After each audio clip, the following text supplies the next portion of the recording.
This is HOA backfired. The complaint stack was identical, and that was the point.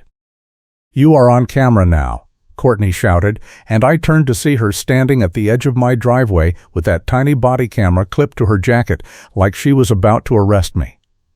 She waved a yellow notice in one hand and a flashlight with a blue beam in the other, even though the sun had not set yet. I just wanted to grab my kid from school on time, but here she was again, blocking my path and yelling about a violation I had already fixed 3 weeks ago. She said the past incident was settled and she did not want it reopened, which made me want it reopened. I live in Worcester, Massachusetts, in a neighborhood called the Enclave at Stonegate, where group emails are used like public shaming posters and the HOA runs on vibes and paperwork no one else gets to see. My name does not matter, but my job does. I am an appliance repair tech who is always getting called mid-shift, which means my schedule is chaos and my kid's pickup time is the only anchor I have. Courtney Jackson is the landscaping committee lead who complains daily, and she has made it her mission to catch me doing something wrong. The problem is, I have not done anything wrong. The bigger problem is, she does not care. She stepped closer, still waving that notice. "Smile. I am documenting this for the file," she said with that smug grin she always uses when she thinks she has me cornered. I took a breath and stayed calm. "I fixed the trash can placement on the 10th, I said. "I sent photos to the portal." She shook her head. "That was the old notice. This is a new one. Different violation." I blinked. "Different how?" She tapped the paper. "Different format. You did not include the timestamp on the photo." I stared at her. The timestamp was never a requirement. She smiled wider. "It is now." That was the first time the goalpost moved, and it would not be the last. I work nights half the week, and every time I come home there is a new notice on my door.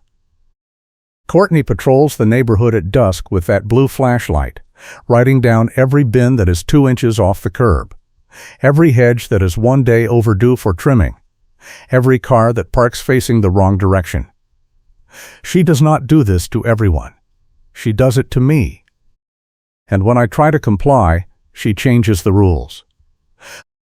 But this time, something felt different. A neighbor I barely know, an older guy who lives 3 doors down, had slipped me a photo earlier that morning. It was a violation notice from 2 years ago, addressed to someone else. The font matched mine. The spacing matched mine. Even the phrasing matched mine, word for word. He said Courtney had done the same thing to him back then, and he never figured out how to fight it. He told me to look closer at the dates, so I did. And that is when I realized the past incident was not just a coincidence, it was a pattern. I looked at Courtney standing there in the fading light, her black windbreaker zipped up tight, her shoulder-length dark brown hair barely moving in the breeze. She was still holding that flashlight like it was a weapon. "I need to pick up my kid," I said. She shrugged. "Then you should not have parked in the guest spot without a permit." I pointed at my windshield. "I have a permit. It is right there." She leaned in. "That permit expired yesterday." I felt my jaw clench. "It expires at the end of the month." She pulled out her phone and showed me the screen. "Not according to the new policy. We updated it last week." I pulled out my phone and opened the resident portal. The policy page was blank. I refreshed it. Still blank. I looked up. "The portal is down," I said. She smiled. "Then I guess you will have to take my word for it." I did not take her word for it. I took a screenshot of the blank page, added a timestamp, and emailed it to myself. Then I got in my car and left to pick up my kid, because that mattered more than arguing with someone who had already decided I was guilty. By the time I got back, there was a tow authorization slip taped to my door. No readable text on the slip itself, but I recognized the logo. It was the same company Courtney always called when she wanted to make a point. The slip said my car would be towed within the hour if I did not move it to a compliant spot. I moved it. Then I went inside and started digging. The neighbor's photo was the first clue. I scanned it and compared it to my own notices. The template was identical, same margins, same bullet points, same passive-aggressive closing line about community standards. I pulled up every notice I had received in the past 6 months and laid them out on my kitchen table. Half of them had violations I had already fixed. The other half had violations that did not exist. One claimed I had left my trash bin out past noon on a Tuesday. I work from home on Tuesdays. I watched that bin get picked up at 9 in the morning. I started building a binder. I printed every notice, every email, every portal submission I had made. I included timestamps, photos, and receipts. I added the neighbor's old notice with a sticky note explaining the match. Then I went deeper. I filed a public records request with the city to see if Courtney had any prior complaints filed against her. It took 3 days, but the response came back. She had 4 formal complaints from other residents, all for the same behavior. Selective enforcement. Moving goalposts. Backdated paperwork. And every single complaint had been dismissed by the HOA board without investigation. That was the second clue. The third came from a rideshare driver who was parked near the mailbox cluster one afternoon waiting for a pickup. He saw Courtney placing a notice on my door. She looked around first, checked her phone, then stuck the notice on with tape. He rolled his eyes and kept scrolling, but when I asked him about it later, he said he remembered because she did it in the middle of the day when most people were at work. She never knocked, she just taped it and left. I had video of that moment. My doorbell camera caught the whole thing.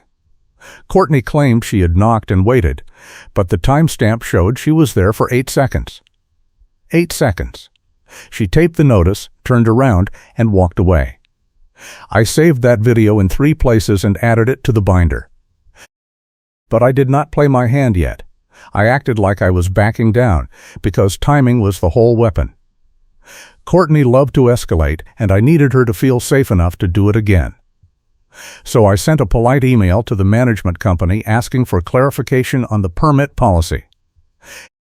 They replied 2 days later with a PDF. The policy had not changed. My permit was valid until the end of the month.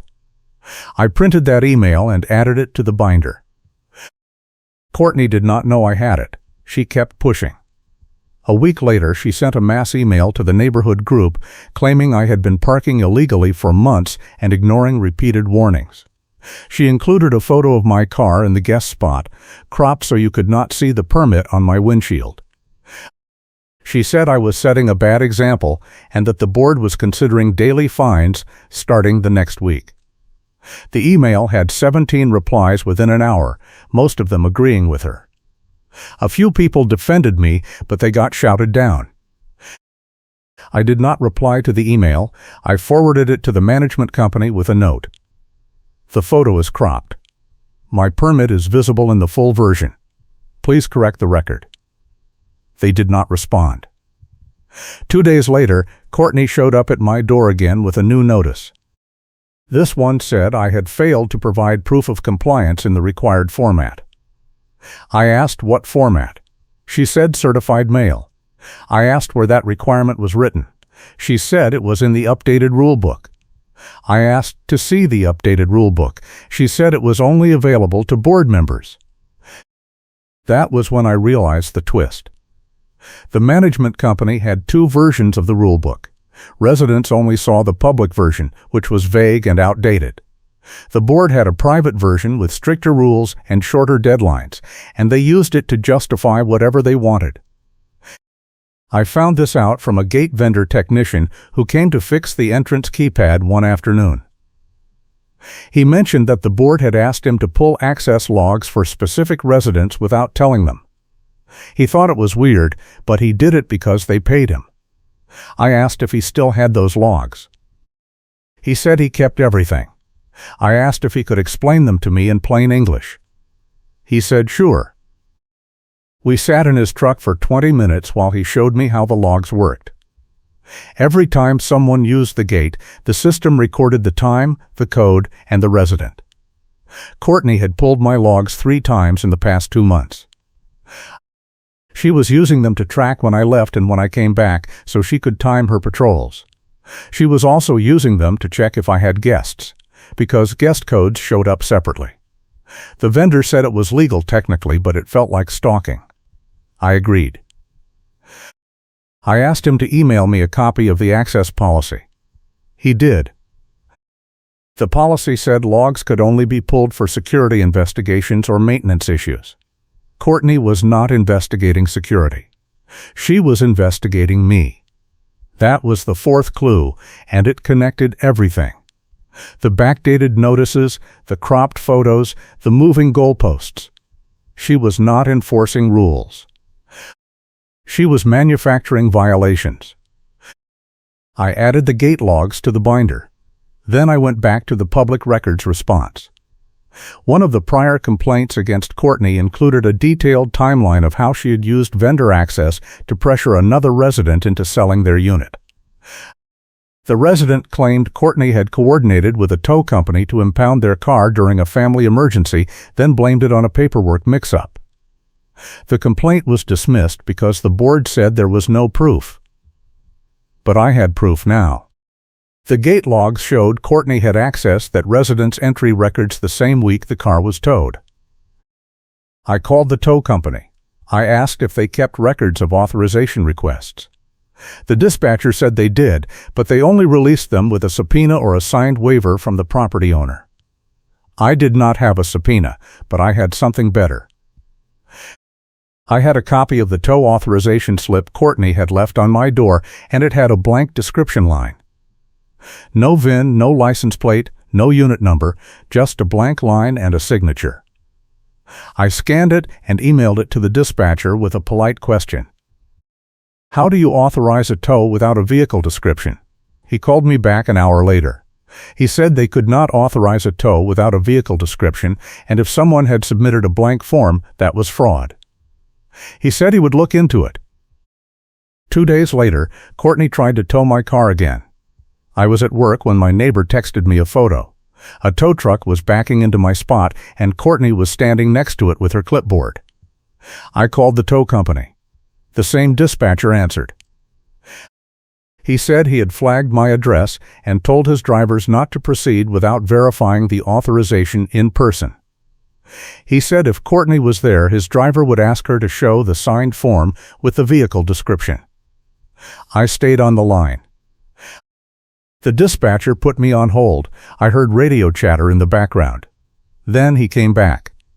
He said his driver had asked Courtney for the form and she could not produce it. She said it was in the office. The driver said he needed it now or he was leaving. Courtney got loud. The driver got back in his truck and left. The dispatcher said he was sorry for the inconvenience and he was going to file a report with the HOA management company. He said if this happened again, I should call the police. I thanked him and hung up. Then I called my neighbor and asked him to keep recording if Courtney came back. She did not come back that day. But she sent another mass email. This one said I had interfered with HOA enforcement and that I was creating a hostile environment. She said the board was scheduling a hearing to discuss my conduct. The hearing was set for the following Tuesday at 7 in the evening, which was right in the middle of my kids' bedtime routine. I replied and asked if the hearing could be moved. The management company said no. I replied again and asked for the formal complaint in writing. They said it would be provided at the hearing. That was the time pressure. The HOA gave me a cure deadline that expires tonight, and they threatened daily fines starting tomorrow. I had 5 days to prepare, and I had no idea what the formal complaint would say. So I kept building the binder. I added the tow company's report. I added the gate logs. I added the email from the management company confirming my permit was valid. I added the doorbell video of Courtney placing the notice without knocking. I added the public records response showing prior complaints. And I added the neighbor's old notice with the matching template. I also filed a second public records request, this time asking for copies of all violation notices issued by Courtney in the past 3 years. The city took a week to respond, but when they did, the results were damning. Courtney had issued over 200 notices. Half of them were to the same 4 residents, and all 4 had eventually moved out. The other half were scattered across the neighborhood, but most were dismissed or rescinded after residents pushed back. Only mine had stuck, because I had not known how to fight back yet. I printed the entire response and added it to the binder. By now, the binder was 3 inches thick and held together with heavy-duty clips. I kept it in my backpack everywhere I went, because I did not trust leaving it at home. Courtney had a key to the maintenance areas, and I would not put it past her to try something. The hearing was on a Tuesday. I arrived early with my kid because I had no one to watch him and I was not going to miss this. The meeting room was in the clubhouse, a small building near the community entrance sign with no readable text. The board sat at a folding table in the front.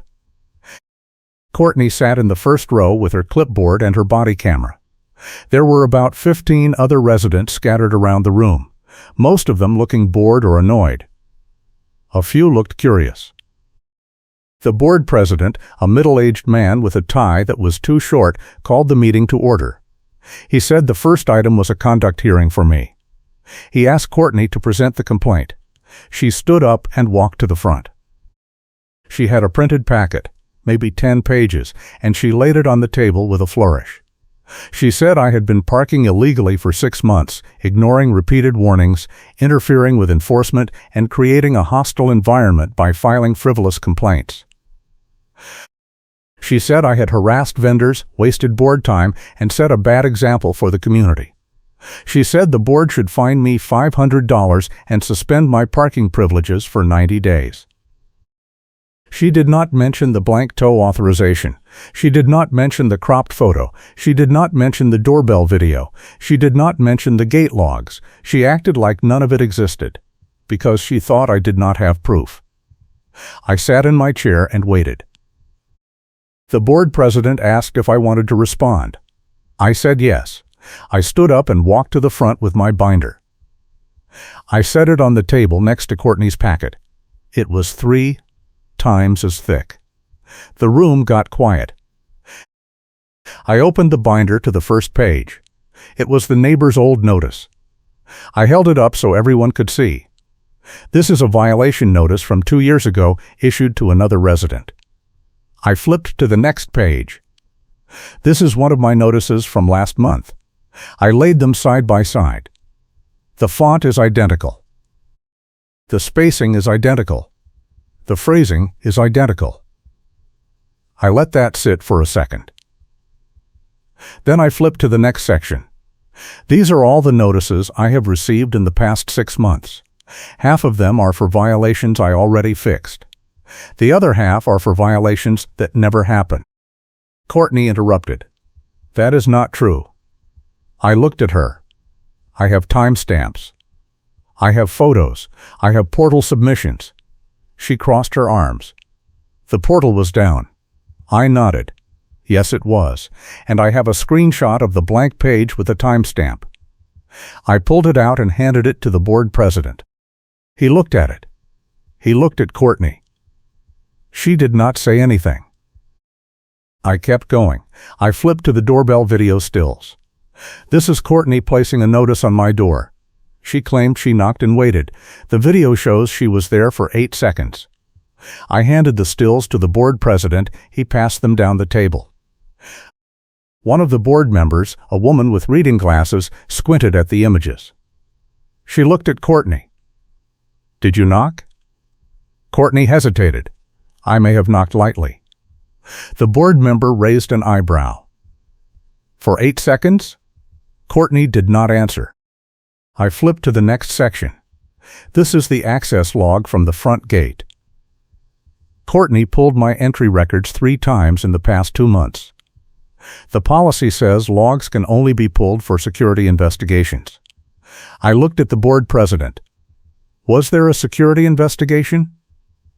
He shook his head slowly. Not that I am aware of. I nodded.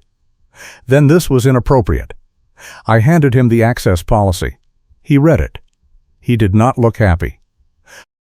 If you are enjoying this story, hit that like button and subscribe for more HOA drama where the paper trail wins. I kept going.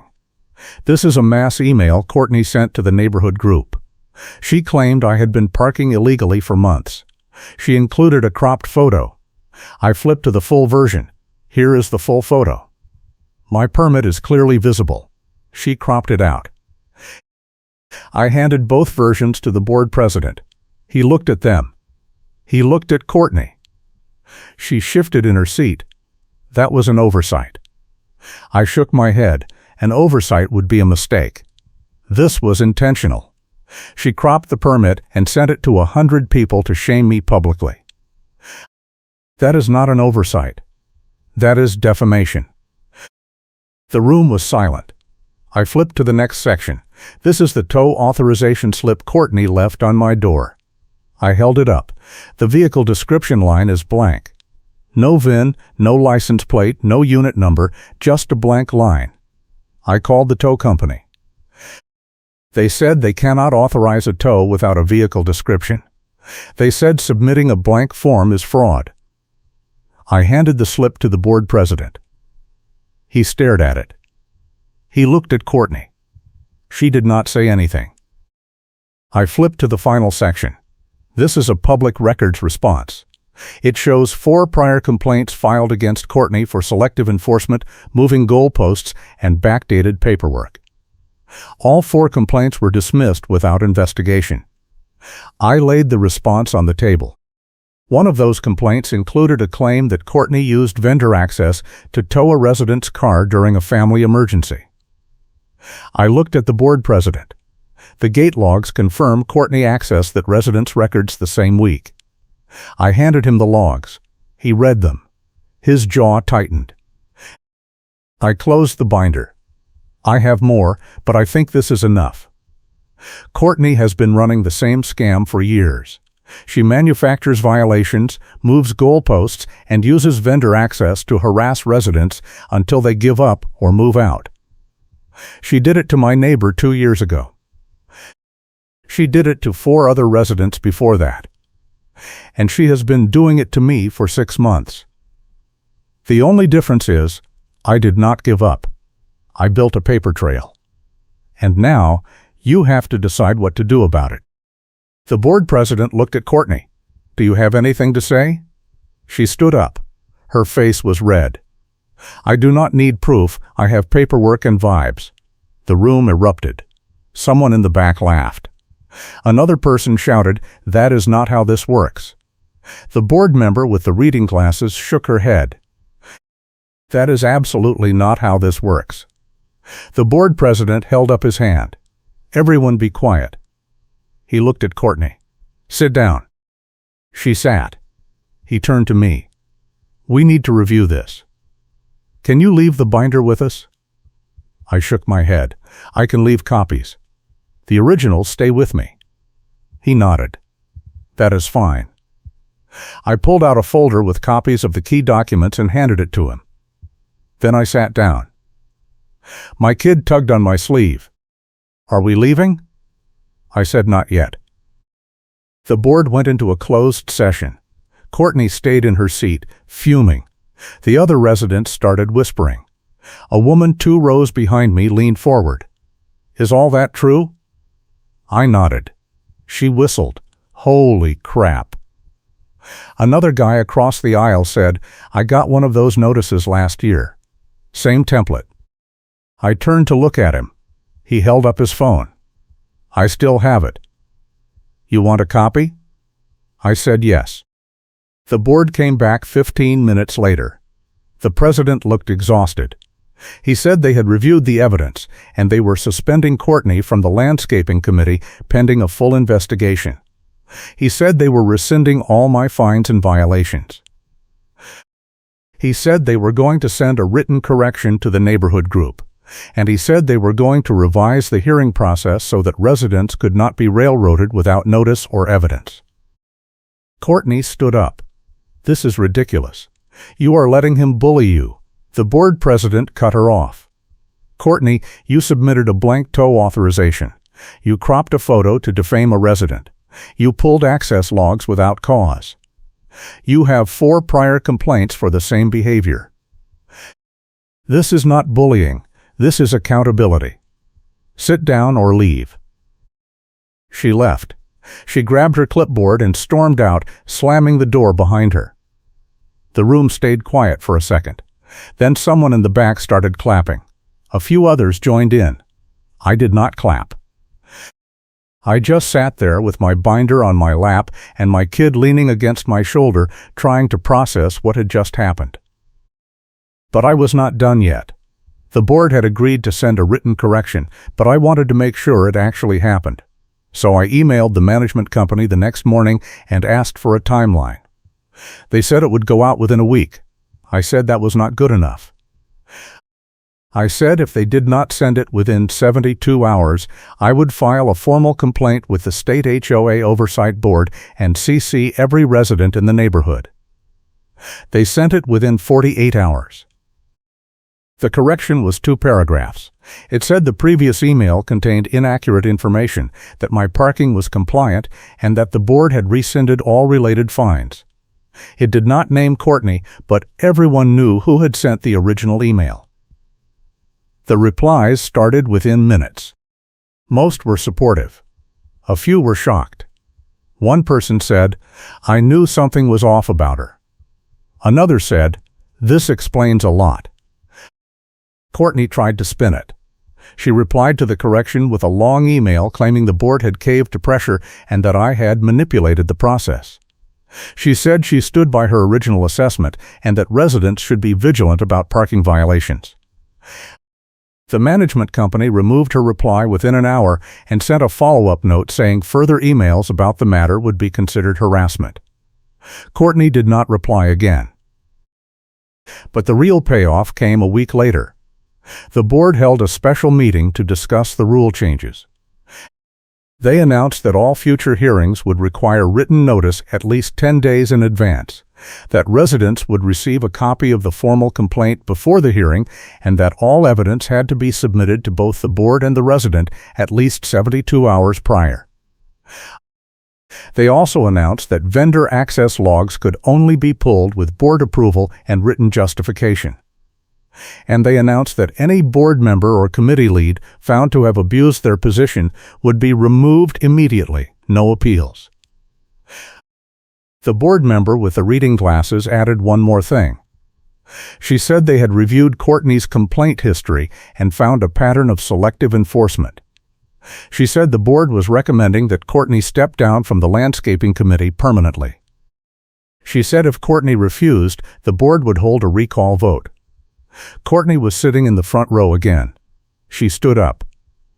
"This is a witch hunt." The board member looked at her. "This is accountability. You had 4 complaints dismissed without investigation. That stops now. Sit down or leave."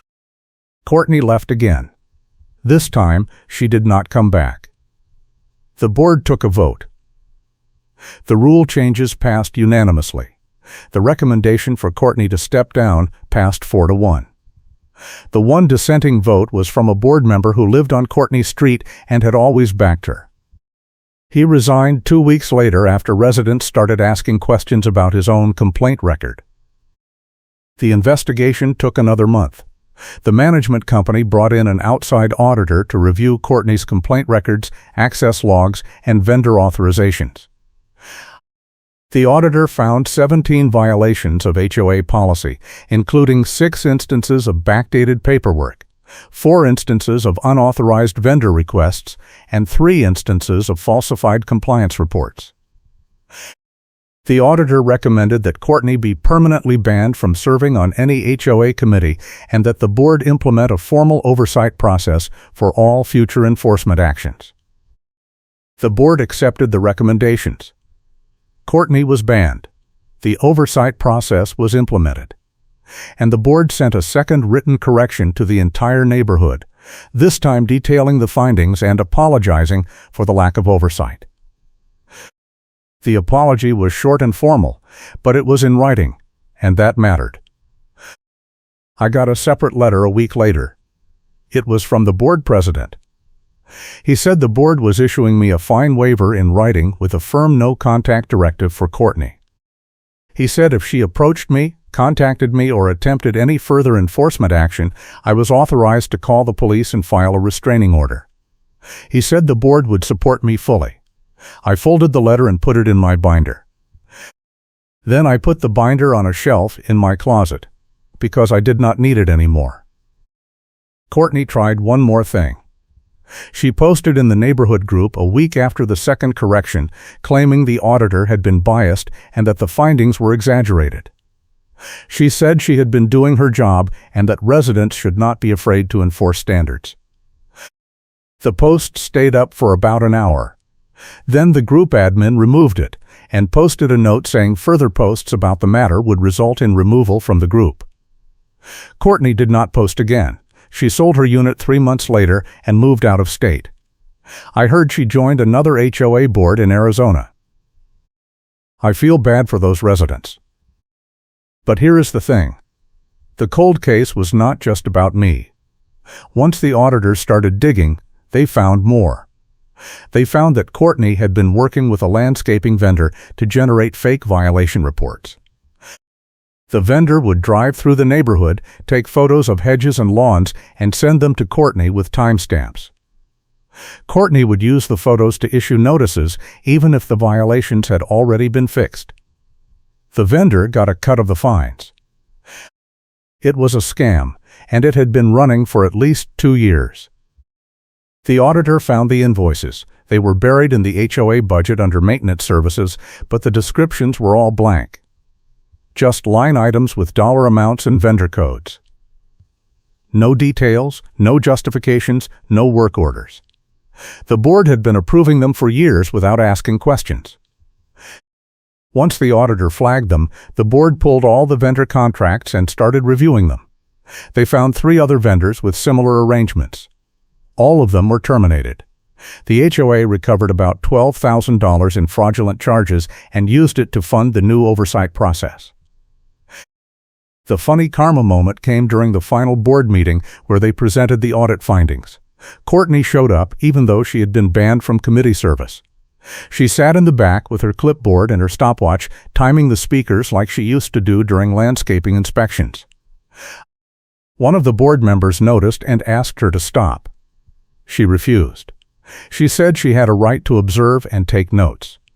The board president said she could observe, but the stopwatch and ruler routine was disruptive. She said it was her personal property and she could use it however she wanted. Another resident, a guy who had been on the receiving end of Courtney's enforcement for years, stood up and pulled out his own stopwatch. He said, "If she gets to time us, I get to time her." Then he started clicking it every time Courtney moved or spoke. A few other residents joined in. Within 2 minutes, there were 5 people in the room with stopwatches, all clicking in unison every time Courtney shifted in her seat. The board president tried to restore order, but he was laughing too hard. Courtney got up and left. The room erupted in applause. That was the moment I knew it was over. Not because Courtney left, but because the room had turned. People were not afraid of her anymore. They were not intimidated by her clipboard or her body camera or her fake authority voice. They saw her for what she was, a bully who had been enabled for too long and who had finally been held accountable. The HOA changes hearing rules so residents cannot be railroaded. The board implemented a formal complaint process with written notice, evidence deadlines, and mandatory reviews. They hired a new management company with better oversight and more transparent reporting. And they posted the full rule book, both versions, on the resident portal so everyone could see what the actual rules were. No more secret policies, no more moving goalposts, no more manufactured violations. Karen's group post gets removed and replaced with a correction. The management company posted a final update in the neighborhood group summarizing the audit findings, the rule changes, and the vendor terminations. They thanked residents for their patience and encouraged anyone with unresolved complaints to submit them for review. The post got over 50 replies, most of them positive. A few people shared their own stories about Courtney's enforcement tactics. One person said they had moved out because of her. Another said they had been considering it. Both said they were glad they stayed. The real twist was discovering the dual rulebook scam. The auditor found that the management company had been maintaining two versions of the HOA rules for over 5 years. The public version was posted on the portal and distributed to new residents. It was vague and outdated, with broad language about community standards and neighbor courtesy. The private version was only shared with the board and committee leads. It had specific deadlines, stricter requirements, and harsher penalties. Courtney had been using the private version to justify her enforcement actions, while residents only had access to the public version. When the auditor asked the management company why they had two versions, the response was bureaucratic nonsense. They said the private version was a working draft and had never been formally adopted, but the board had been using it for years to approve fines, issue violations, and schedule hearings. The auditor recommended that the private version be either formally adopted and published or deleted entirely. The board chose to delete it. They revised the public version to include clear deadlines and enforcement procedures, then posted it on the portal with a note saying this was the only official rulebook. That change alone prevented dozens of future disputes. Residents finally knew what the rules were, and the board could not make up new ones on the fly. It was not perfect, but it was better. And it was only possible because I had reopened the cold case and forced the board to look at what Courtney had been doing. The side complication I dealt with was the glare and reflections that washed out one camera angle Karen insisted was the only proof allowed. During one of the early confrontations, Courtney had demanded that I provide doorbell camera footage showing my car entering the neighborhood at a specific time. I pulled the footage, but the angle faced west, and the evening sun created a glare that made the license plate unreadable. Courtney said the footage was inadmissible because she could not verify the vehicle. I pointed out that the timestamp and the vehicle shape matched, and that I had gate access logs confirming my entry. She said logs could be faked. I asked how. She said she did not have to explain. I ended up solving it by pulling footage from a neighbor's camera that faced east. The angle was different, but the plate was readable. I combined both clips with the gate logs and submitted them as a package. The board accepted it. Courtney argued that the second clip was from a different camera and therefore suspect. The board ignored her. The time pressure was brutal. The HOA gave me a cure deadline that expired that night, and they threatened daily fines starting the next day. I had maybe 6 hours to compile everything, print it, organize it, and get it to the management company before their office closed. I was still working a repair call when the deadline hit, so I had to leave the job site early and race home. My boss was annoyed, but I explained the situation and he let me go. I made it to the management office with 20 minutes to spare. The clerk accepted my packet and stamped it received. I took a photo of the stamp and emailed it to myself. Courtney tried to claim I had missed the deadline, but the timestamp on the stamp proved otherwise. The portal outage complication happened twice. The first time was when Courtney claimed the permit policy had changed and I could not access the portal to verify. The second time was during the hearing prep, when I tried to download my submission history and the entire portal went down. I had screenshots and sent email confirmations, but the board initially said they needed portal records. I showed them the timestamps on my emails and the auto-reply confirmations from the system. That was enough to satisfy the auditor, but it made the process way more stressful than it needed to be. The gate vendor technician became my unlikely ally. His name was Marcus, and he worked for the company that installed and maintained the entrance keypads. He was the one who explained the access logs in plain English and showed me how Courtney had been pulling my records without cause. He also testified during the audit review, confirming that the logs were accurate and that Courtney had requested them multiple times without providing a security justification. His testimony was critical because it established a pattern of abuse that went beyond just me. Marcus also helped me understand the vendor invoice scam. He said the landscaping company Courtney worked with had tried to recruit his company into a similar arrangement. They wanted him to generate fake service reports for gate maintenance and split the fees with the board. He refused and reported it to his boss, who terminated the contract. When the auditor asked him about it, he provided emails and call logs showing the solicitation. That evidence helped the auditor connect the dots and identify the other fraudulent vendors. The signature detail that kept recurring was Courtney's flashlight with a blue beam. She used it during every late-night patrol, even when the streetlights were working. It became a running joke among residents. Someone started a group thread called Blue Light Special, where people would post sightings of Courtney doing her patrols. At first it was funny, but then it became useful. The thread created a timeline of her movements, which I used to cross-reference with the violation notices.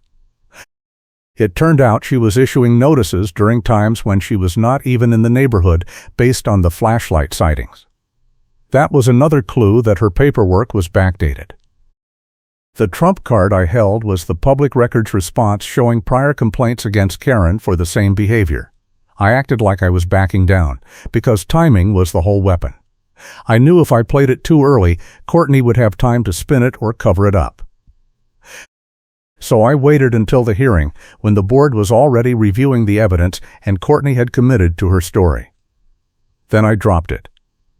The prior complaints proved this was not a one-time mistake or a personality conflict. It was a pattern. And the board could not ignore it. When I deployed the trump card, I showed the tow yard the paperwork gap, and they refused to keep cooperating. The tow company dispatcher said his drivers would not respond to any more calls from Courtney unless they received a fully completed authorization form with a vehicle description, signed by a board officer and submitted through the management company. That single policy change cut off Courtney's ability to weaponize towing, which had been her primary enforcement tool. The final showdown happened at the community entrance sign area, right where the thumbnail moment took place. Courtney confronted me one last time after the audit findings were released. She was standing near the sign with her clipboard and her flashlight, even though it was still light out. She said I had ruined her reputation and that she was going to sue me for defamation. I stayed calm. I pulled out the fine waiver letter from the board president and showed it to her. I said, "This says you are not allowed to contact me. If you do, I can call the police and file a restraining order." She grabbed the letter and ripped it in half. I already had a copy in my car, so I let her have that moment. Then she turned to the neighbors who had stopped to watch. She said, "This is what happens when you let people manipulate the system." He lied to the board and got me banned. I did not lie. I had proof. She pointed at me. "You faked that proof." I pulled out my phone and held up the doorbell video. "This is you placing a notice on my door.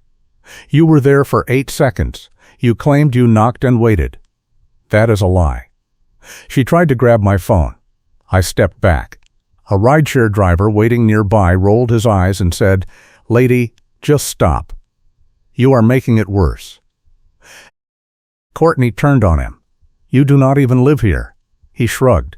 "I do not have to live here to see you are losing." She turned back to me. I said, "You have a choice. You can leave now, or I can call the police and show them this video and the letter you just ripped up." She stood there for a second, breathing hard. Then she grabbed her clipboard and walked away. The neighbors started clapping. I did not clap. I just stood there with my phone in my hand, watching her go. That was the last time I saw Courtney in the neighborhood. She stopped attending board meetings. She stopped sending emails. She stopped doing patrols. A few weeks later, a for sale sign went up in her yard. The unit sold fast. I heard the new owners were a young couple with a dog. They seemed nice.